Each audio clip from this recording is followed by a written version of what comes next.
PDIP itu punya utang sejarah terhadap Prabowo. Yang membayar utang sejarah itulah Jokowi. Oke. Apa itu? Batu tulis. Itu keliru. Harus kurang kita gamblangin lagi. Jokowi gitu itulah. Karena itu Jokowi sejarah yang nggak bisa dilupakan dan itu ada catatannya. Itu yang nggak bisa dilaksanakan janji itu karena Jokowi. Karena Jokowi. Iya dong. Jadi perjuangan nggak ada beruntungnya ya? Kalau kita harusnya kalau bicara kita itu mengkoreksi pengkhianatan ini nggak, itu tertulis loh. 2014 itu tertulis, batu tulis itu tertulis. Kalau bukan karena muncul Jokowi, yaitu memang Pak Prabowo atau karena Jokowi, berarti yang berkhianat siapa? Jangan dibolak-balik gitu loh. Jangan dibolak karena Jokowi ada pengkhianatan. Berarti gini dong. Berarti begitu kuatnya Jokowi di PDIP. Berarti begitu rendahnya PDIP di mata Jokowi. Gitu dong. Enggak, karena Jokowi itulah yang 2014 batu tulis itu nggak bisa dilaksanakan. Batu tulis tahun berapa? 2014 dong. 2009. 2014 pelaksanaannya loh gimana pelaksanaannya? Maksudnya kita mau 2014 sejarah tapi lupa sejarah. 2009 itu batu tulisnya. Pelaksanaannya 2014. Pengkhianatan itu kenapa? Karena Jokowi. Itu yang harus diluruskan gitu. Berarti gini. Sehebat gitu Jokowi sampai keputusan partai berubah. Memang pengkhianatan Jokowi itu loh. Bismillahirrahmanirrahim. Assalamualaikum warahmatullahi wabarakatuh. Balik lagi bersama saya di channel Perisai Nusantara TV. Nah, sahabat-sahabat sekalian, kemesraan yang diperlihatkan oleh Pak Presiden Prabowo dan Pak Jokowi kini membuat kader-kader Partai Banteng semakin kepanasan, semakin meradang.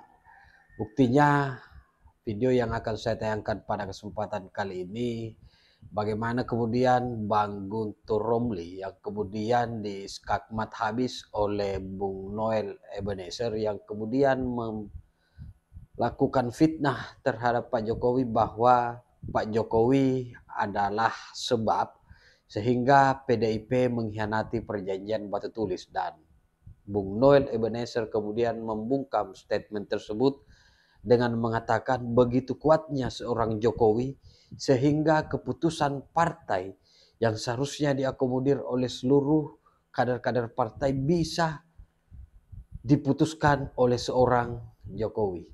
Nah, tak perlu berpanjang lebar, bagaimana Bung Noel membungkam Bang Guntur Romli, kita simak videonya berikut ini. Prabowo merasa berutang budi dengan Pak Jokowi, tapi juga tetap menyanjung Bu Mega. Tapi saya ingin tanya ya, PDI Perjuangan menilai bahwa kemesraan Pak Prabowo dengan Pak Jokowi ini dirasakan PDI Perjuangan akan semakin sulit nggak untuk bisa masuk ke tengah-tengah untuk bersama dengan Gerindra. Ini Pak Prabowo sama Pak Jokowi mesra terus nih, PDI Perjuangan nggak mungkin masuk kan? Udah ketawa-ketawa. Nggak mungkin masuk kan? Agak susah kan? Begini. Nah, kalau jadi saya harus ada dua perbedaan. Iya itu makanya dijawab dulu pertanyaan saya. Bentar dulu lah. Ini kemesraan Pak Prabowo dan Pak Jokowi mempengaruhi, menyulitkan PDI Perjuangan nggak masuk ke situ? Saya kan harus kasih intro dulu. Ya, oke. Pertama, kalau pujian Pak Prabowo itu tulus. Ya. Karena Pak Prabowo tidak hanya muji Pak Jokowi, tapi muji Pak SBY, muji Ibu Mega dan presiden-presiden sebelumnya. Satu. Betul. Yang kedua, kalau pujian Jokowi tidak tulus. Karena dia punya kepentingan. Oke, apa? Ada anaknya menjadi wakilnya Pak Prabowo sekarang. Sebentar. Oke. Kalau kita lihat rekam jejak, Nana, jejak. Pada tahun 2013, bagaimana Pak Jokowi setiap ketemu Bu Mega cium tangan dan selalu mengaku sebagai petugas partai. Kemudian bagaimana PDI Perjuangan memberikan keistimewaan kepada Pak Jokowi. Wali Kota Duprode 7 kali lah ya. Pilgub 1 kali. Dukung Pak dan Jokowi presiden lah ya. 2 kali. Luar biasa. Tapi ketika kepentingan berbeda, dia berkhianat. Dan ingin saya tegaskan bahwa kalau melihat rekam jejak ini, saya mengatakan hati-hati Pak Prabowo, hati-hati Gerindra. Ini kalau kita melihat rekam jejaknya Jokowi ya, penuh dengan pengkhianatan, dia bisa memuji kalau ada kepentingan. Saya harus tegaskan ini. Saya harus tegaskan. Kalau sekarang ya mungkin dalam suasana, saya tidak mau menciderai, ini adalah hari ulang tahun semuanya demi kegembiraan, semuanya harus kita sanjung dan sebagainya, karena secara etika dalam hari ulang tahun kan nggak boleh lah ada kritik, semuanya harus penuh dengan kegembiraan. Tapi ingin saya mengatakan bahwa kalau kami melihat rekam jejak Jokowi, bagaimana hubungannya dengan PDI Perjuangan, hati-hati, ini orang hanya muji kalau ada kepentingan. Kalau kepentingan tidak ada, dia bisa berkhianat. Hati-hati. Itu kami. Oke, tapi pertanyaan saya belum ada jawab. Pertanyaan saya belum ada jawab. Jadi dengan kemesraan Pak Prabowo, Pak Jokowi ini, jadi PDI Perjuangan melihat peluangnya kecil ya untuk bisa bareng dengan Pak Prabowo dan Gerindra. Berada di luar pemerintahan. Ini ditegaskan sampai nanti Kongres yang akan datang merumuskan kembali langkah politik berikutnya. Jadi ini nggak ada faktor sama Pak Jokowi. Kalau bilang Ibu Mega besok kita masuk ke Gerindra, masuk Prabowo, kita masuk. Nggak ada hubungannya dengan Jokowi. Jadi nggak ada faktor nggak ada. Jokowi itu nggak ada faktor sebenarnya. Gitu. Kita tegaskan. Jadi hanya dua yang bisa mengubah posisi politik PDI Perjuangan, Kongres dan sikap Ketua Umum PDI Perjuangan Ibu Megawati Soekarno Putri. Kalau detik ini masuk, kita masuk. Nggak ada Jokowi. Kira-kira Bu Megawati sebagai Ketua Umum males nggak kalau misalnya ada kemesraan antara Pak Prabowo dengan Pak Jokowi? Saya bilang Jokowi bukan faktor. Udah nggak ada alasan itu gitu loh. Karena ada sebab khawatir dengan nggak ada nanti adanya pengkhianatan. Nggak ada soal faktor Jokowi lagi, nggak ada ke depan gitu loh. Itu Bang Noel, jadi saya belum apa-apa dia mau ketawa nih sama Bang Noel. Dia sudah tebak, pasti akan nggak kebayang argumennya begitu. Karena memang Pak Jokowi kenapa berbaik-baik dengan Pak Prabowo itu ya ada kepentingannya, mengamankan kepentingan putranya itu Mas Gibran supaya tetap bisa bersama. Kan Pak Prabowo dicalonkan jadi capres, jadi ya capresnya tetap anak saya Mas Gibran gitu. Ya kalau berpikirnya terlalu ekstrim seperti itu, ya akhirnya orang juga punya berpikir cara pandang yang lebih ekstrim dari pandangan yang disampaikan Bu Guntur Romli tadi. Tapi kan tetap saya sebagai pendukung Pak Prabowo, etika kebangsaan itu, etika bagaimana menyampaikan puja-puji itu penting. Karena kenapa? Kita tidak mau menjadi ruang yang malah mengeskalasi konflik dan kebencian itu. Nah, tugas kita sebagai kader bangsa yang punya pemimpin yang memiliki sikap negarawan, misalnya kayak Pak Jokowi dan Pak Prabowo, ya kita dukung. Ngapain kita mengeskalasi kebencian yang hanya melahirkan konflik, kemudian dendam dan sebagainya, gitu loh. Biarkan aja sih, toh sikap. Saya yakin kalaupun Bu Mega hadir, Pak Jokowi juga akan memuji Bu Mega kok. Sampai detik kemarin saya ketemu Pak Jokowi, dia tetap menganggap Bu Mega adalah kakaknya, ibu, bahkan guru politiknya beliau. Tapi PDI Perjuangan nggak merasa gitu tuh, merasa terhianati. Apa ya kalau mereka merasa dihianati ya kan itu sikap mereka. Gini, kalau sebuah perbedaan selalu dianggap sebuah pengkhianatan, ya sudah jangan berbeda. Gitu loh. Ngapain bicara tentang demokrasi? Kalau demokrasi dijadikan sebuah slogan, ya udahlah kalau isinya feodal aja. Senang loh. Ya. Jadi sebagai relawannya Pak Jokowi dan relawannya Pak Prabowo, Anda meyakini bahwa kalau Pak Prabowo maju di 2029 harapannya sama Mas Gibran tetap ya? Enggak lah, enggak mesti begitu juga. Oh enggak mesti begitu ya? Gini, ini demokrasi. Pak Jokowi itu sadar sekali tentang bagaimana menata bangsa ini ke depan. Toh bukan harus Mas Gibran aja. Bahkan itu disampaikan oleh Pak Prabowo Presiden. Kalau saya pun tidak berprestasi, ngapain partai nyalonin saya?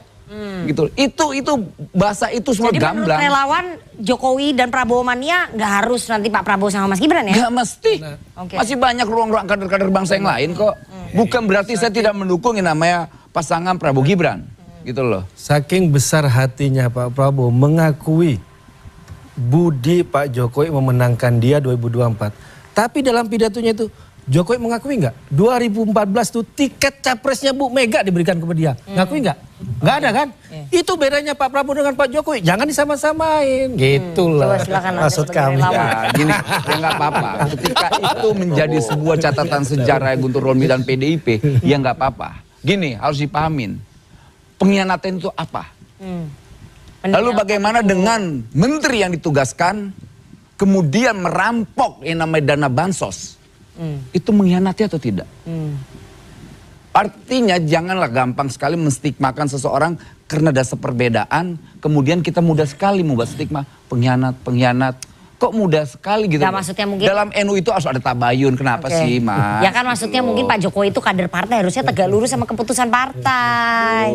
Ini kadang-kadang masih nguber aja lu bandel banget sih, Rik. Enggak benar, begitu kan ya? Maksudnya begitu enggak? Kalau udah jadi anggota partai, kader partai itu ya katanya kan harus tegak lurus keputusan partai. Tegak lurusnya yang mana? Ya keputusan partai kan nggak mendukung calon lain. Gini ya, harus pahamin. PDIP itu punya utang sejarah terhadap Prabowo. Yang membayar utang sejarah itulah Jokowi. Apa itu? Batu tulis. Itu keliru. Harus kurang kita gamblangin lagi. Jokowi gitu itulah Karena itu Jokowi sejarah yang nggak bisa dilupakan dan itu ada catatannya. Itu yang nggak bisa dilaksanakan janji itu karena Jokowi. Karena Jokowi. Iya Jadi dong. perjuangan nggak ada betul-betul ya. Kalau kita Kalau bicara kita itu mengkoreksi pengkhianatan ini Nggak, itu tertulis harus loh. 2014. Itu tertulis, batu tulis itu Kalau tertulis. bukan karena muncul Jokowi, yaitu memang Pak Prabowo atau Kok keren Mega. Jokowi? Berarti yang berkhianat Jadi siapa? Kok jangan rendah dibolak-balik banget gitu loh. mentalitasnya? Jangan dibolak Masa karena integritas Jokowi partai itu ada lebih kuat. pengkhianatan Berarti gini itu. dong. Keliru, Berarti begitu Bung Noel. kuatnya Jokowi di PDIP. Bung Berarti Noel. begitu rendahnya PDIP di mata Jokowi. Gitu dong. Enggak, karena bagaimana? Jokowi itulah yang 2014 batu tulis itu nggak bisa dilaksanakan. Batu tulis tahun berapa? 2014 dong. 2009. 2014 pelaksanaannya loh gimana Sejarah gimana kita mau diskusi tentang sejarah tapi lupa sejarah. 2009 itu batu udahlah, udah tulisnya. ngawur lah itu. Pelaksananya Udah tulisnya 2014. Pengkhianatan itu kenapa? Karena Jokowi. Itu yang harus Jokowi. diluruskan gitu. Berarti loh. gini, sehebat gitu Jokowi. Loh, memang- sampai keputusan partai berubah. Memang pengkhianatan Jokowi itu luar Yang biasa. pengkhianat itu Kita kembali lagi nih. begitu rendahnya partai-partai itu organisasi Oke, partai Bapak-bapak. itu. Loyalisnya Prabowo atau Organisasi. Jokowi? Dua-duanya kan Bos, ketum loyalitas relawan. saya ini Oke. loyalitas tunggal saya ada Nggak bisa. Prabowo. Oke, Bapak-bapak. Tapi Jokowi sebagai guru dia. Nggak bisa. Oke Nggak bisa, Bapak-bapak, Bung Noel. kita kembali ya. Ini perjanjian Nggak batu bisa. tulis udah expire. Mengabdi Ya. kepada dua tuan nggak bisa. Udah expire. Dari mana expirednya? Ya udah expire. Ini catatan sejarah kok Iya, expire. maksudnya kan udah Sejarah tidak selesai. pernah yang nama expire. Yang mengubah Sejarah tidak pernah semuanya basi. batu Pak Wihadi tulis. ini saya mau ke Pak Nggak ada Wihadi sejarah itu dulu. basi. Pak Wihadi, Aja. jadi main membasikan sejarah. Pak Wihadi, kalau Pak Prabowo nanti maju kan sudah menerima mandat ya, meskipun Pak Prabowo mengatakan bahwa kalau memang saya ini gagal saya nggak perlu Anda calonkan gitu, saya nggak akan mau maju gitu. Tapi kalau misalnya Pak Prabowo nanti memutuskan untuk maju di 2029, wapresnya udah pasti sama Mas Gibran atau terbuka tokoh lain ya, Pak Wihadi? Itu masih jauh dan Pak Prabowo sendiri kan juga mengatakan bahwa ini sebenarnya capres ini kan wacana dari yang ada pada saat kemarin pada saat kongres ya, bukan kongres ya, Munaslup ya, pada saat Munaslup muncul wacana bahwa Pak Prabowo akan dicalonkan kan sebagai kader kan, mencalonkan kembali Pak Prabowo sebagai 2009.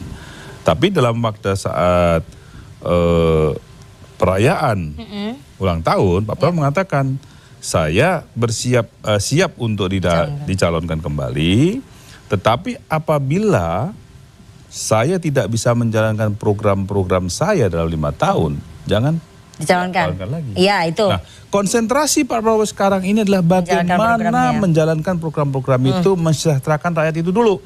Ini 5 tahun gitu. Jadi ini adalah merupakan pemikiran kita 5 tahun ini kita menyelesaikan dulu 5 tahun dengan apa yang menjadi gagasan Pak Prabowo ini. Oke. Program-program ini. Menyelesaikan program tapi Partai Gerindra udah dorong lagi nih.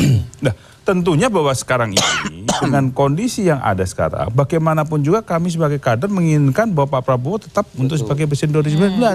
Dan makanya saya katakan wacana itu muncul, ya kan, dalam Munaslup, ya kan, dan kemudian Pak Prabowo juga mengatakan bahwa beliau akan menyelesaikan program-programnya dan konsentrasi kepada program-program. Cawapresnya masih nanti lah ya, masih jauh lah ya. Itu kan masih dilihat dulu kinerjanya Wapres dulu ya selama 4 tahun ke depan ya. Itu masih bisa kita suatu hal yang masih berjalan ya. Jadi ini kan Partai Politik kan wacana, masih wacana untuk pencalonkan karena Pak Prabowo kan sebagai ketua umum, ya kan. Jadi ini wacana yang berjalan wacana dan Pak Prabowo mengatakan juga bahwa dengan wacana-wacana ini Pak Prabowo ingin menyelesaikan programnya, gitu kan. Tidak pernah membicarakan mengenai masalah Wapres, kita hanya bicara mengenai masalah ini dulu. Jadi masih nanti lah ya. Ya itu kita bicara ini dulu, ya kan. Ya masih nanti lah intinya. Ya menurut kamu kan nanti, Ya. tapi ini kan bicara dulu gitu loh. Mas Tobas, kalau menurut Gerindra menjalankan dulu program-programnya, jadi itu masih nanti soal pencalonan. Tapi kalau misalnya partai-partai lain seperti PKB, kemudian PAN, Samina Watona mendukung Pak Prabowo nanti di Pilpres 2029, kira-kira Nasdem akan sama atau mengkaji dulu tadi Ya. atau terbuka tokoh lain nanti? Ya kan memang masih Melihat dinamika politik. masih jauh, masih lama. Ini baru 100 hari pemerintahan. Masalah Gerindra udah Ya, dorong kan nih. ada target-target ya, kita melihat 100 hari pemerintahan, kemudian nanti ada 1 tahun, ada 2 tahun dan seterusnya. Nah, jadi masih terlalu jauh ya. Sekarang kita lebih baik fokus pada bagaimana mengawal pemerintah ini ya, untuk bisa menjalankan program-program yang dengan baik, ya sesuai dengan target-targetnya, kan yang paling penting itu. Kalau kemudian pemerintahnya tidak berhasil menjalankan sesuai dengan target-target, kan yang rugi adalah rakyat. Oleh karena itulah maka Partai Nasdem akan menempatkan dirinya untuk menjaga agar target-target yang sudah dicanangkan itu dapat berhasil, dapat terwujud. Nah itulah yang akan diambil oleh Partai Nasdem ya terkait dengan bagaimana mengawal pemerintahan. Jadi menunggu dulu ya jalannya pemerintahan ke 4 tahun ke depan seperti apa ya? Partai Nasdem akan lebih fokus pada bagaimana membuat pemerintahan ini bisa berjalan dengan baik, dengan efektif dan bermanfaat bagi rakyat. Jadi nggak mau buru-buru lah ya? Nggak mau buru-buru, masih lama. Oke, masih lama. Tidak melulu selalu kita harus berbicara pemilu-pemilu, sementara kita harus juga mengisi bagaimana pasca pemilu tersebut dalam pembangunan. Oke, Mas Adi, Anda melihat partai-partai ini akan tunduk atau wait and see dulu melihat dinamika politik untuk mendukung Pak Prabowo di Pilpres mendatang? Ya, saya melihatnya dilematis, Rifana. Satu sisi partai-partai ini pastinya punya keinginan ya dari dulu untuk memajukan calon presiden dan wakil presiden. Karena puncak tertinggi sebuah karir politik di partai itu adalah kalau mendapatkan tiket capres ya. Saya kira itu nggak bisa dibantah. Jadi nggak bisa bohong. Ketum-ketum partai di luar Prabowo juga ingin maju, Rifana. Ataupun dia mencoba untuk mengusung yang lain. Tapi pada saat yang bersamaan yang menjadi dilema itu karena yang dilawan itu adalah Prabowo Subianto, itu tentu bukan perkara gampang. Jadi partai-partai itu berhitung betul melawan petahana Pilpres untuk yang kedua kalinya. Itu bukan perkara yang mudah ya. Itu kan terbukti Jokowi menang, SBY juga menang. Dan termasuk juga misalnya Prabowo Subianto kalau melihat approval rating per hari ini ya kekuatannya memang di atas rata-rata. Itu yang sepertinya membuat bagaimana partai politik itu bagi saya cukup dilematis. Satu sisi memang pilihannya adalah maju, tapi kalau yang dihadapi Prabowo menurut saya agak rumit. Akhirnya saya punya konklusi, kalaupun toh maju rasa-rasanya partai ini, sebisa mungkin opsi pertamanya bukan head to head dengan Prabowo sebagai calon presiden, tapi berebut calon wakil presiden. Nah itu tadi, Pak Jokowi dorong-dorong, dukung-dukung, puja-puji Pak Prabowo, ada kepentingannya nggak? Seperti tadi tudingannya Mas Gundrom, mengamankan posisi anaknya. Wallahu a'lam bishawab.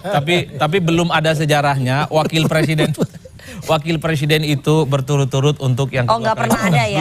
Belum ada. Saya justru, tapi ini mungkin cocok kan kita nggak tahu. Ya kalau kita berharap sebenarnya ada portofolionya seperti Pak JK. Jadi wakilnya SBY dan maju kemudian berhadapan dengan PSJ. Bukankah misalnya Mas Gibran itu popularitasnya tinggi, elektabilitasnya tinggi. Jadi Mas Gibran bisa maju melawan Pak Prabowo? Sangat mungkin. Ya tentu syaratnya harus punya partai politik. Atau diusung oleh partai politik. Tapi kalau saya membaca ya dari jauh, tentu Gerindra itu ingin memastikan siapapun wakil Prabowo itu adalah mereka yang tidak menjadi ancaman bagi Gerindra di masa-masa yang akan datang. Tentu kan kalau jadi wakil Prabowo ini orang hebat, setelah Pak Prabowo tak lagi jadi presiden, tentu Gerindra pasti punya intensi memenangkan pertarungan-pertarungan lanjutan. Kalau wakil presidennya di 2029-2034 itu orang hebat, orang top, bukan tidak mungkin dialah yang kemudian jadi presiden. Kalaupun toh dipilih wakil presidennya mungkin mirip-mirip Pak Budiono. Elektabilitasnya tak kuat, lebih banyak diam, tidak pernah. Wapres sekarang ancaman? Saya tidak mau menyebut itu.